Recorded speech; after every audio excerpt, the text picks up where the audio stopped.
Hello hi welcome to way to media. ఈరోజు మనం వార్తలు చూసుకున్నట్టయితే దళిత బంధులో దళారీల దందా. దళిత బంధులో బీఆర్ఎస్ గత ప్రభుత్వం చేపట్టిన దళిత బంధు దళితులకు సాయం కోసం విడతలుగా వారికి సహాయ సహకారాలు అందించింది. కానీ కాంగ్రెస్ పార్టీ వచ్చిన తర్వాత దాన్ని తూట్లు పొడుస్తుందంటూ నిన్న మీడియా సమావేశంలో దళితులు ఆరోపించారు.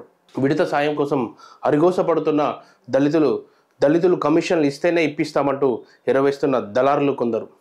అధికారులపైన ఆరోపణలు, ఈడీ సిఫారసు కోసం డబ్బులు డిమాండ్ చేస్తూ ట్రెండ్ లైసెన్స్లు, రెంటల్ అగ్రిమెంట్లు ఇవ్వాలని వేధిస్తున్నారు.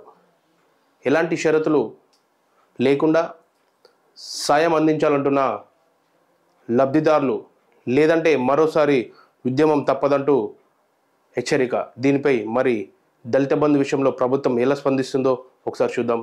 బీఆర్ఎస్ పార్టీ ఉన్నప్పుడు ఇంటింటికి వచ్చి వాళ్ళు అన్ని ప్రభుత్వ పథకాలు కానీ దళిత బంధు కానీ వివరించారు. కానీ కాంగ్రెస్ పార్టీలో మొత్తం దళారులు దండుకున్నారంటూ దళితులు వివరించారు. Thank you. మరో మంచి న్యూస్తో ముందుకు వస్తా.